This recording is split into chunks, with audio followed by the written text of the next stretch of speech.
space. We've called it Kittredge. You get the name thing? I got the name that's Kittredge Green. And because it's at the end of Kittredge Way, and it's not a park. Because the university wants to make it clear that the experience is People's Park, which is actually the university land. They want people to always remember that it's the university stuff. So we negotiated Kittredge Green, and it's going to be across the street from a major affordable housing project, as well as office space. The location of the Brower Center, which is really cool to see going up. It's going to be 6 stories. Ground floor retail. Auditorium. It's going to have an auditorium. It gives so much more context when like it's going at something. It's going to have non-profit office space, about half of it, and then on the other half it's going to have subsidized affordable housing for families, targeted families.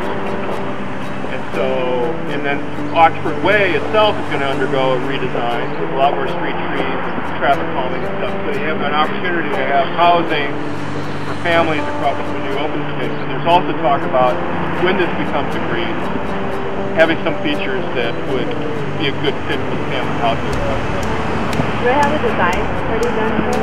No, that's your next design.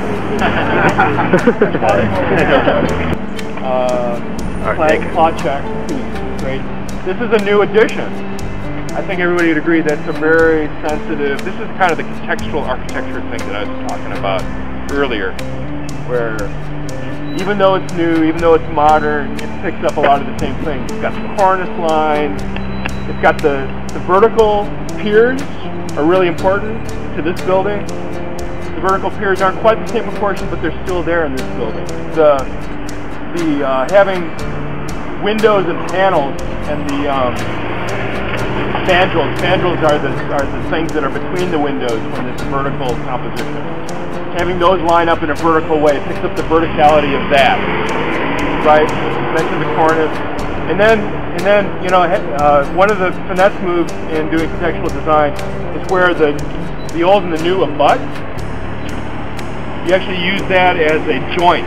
You know, the idea is to create a design joint. It's really different from the old building. It kind of accentuates the fact that is a new addition, and yet it's still complementary.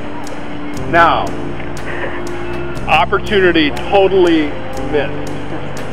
You know, I mean, really, what does this building have to do with this landmark building here?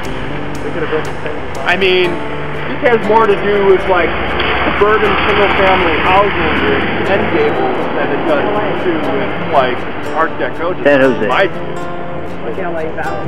Yeah, exactly. Totally missed opportunity. I do appreciate that there's the ground floor retail, which is active. That's really important. And I do appreciate that it's got the housing above. It got the uses right. It got the building type right. It got, in my view, it got the building type right, but totally missed the boat in terms of the architecture.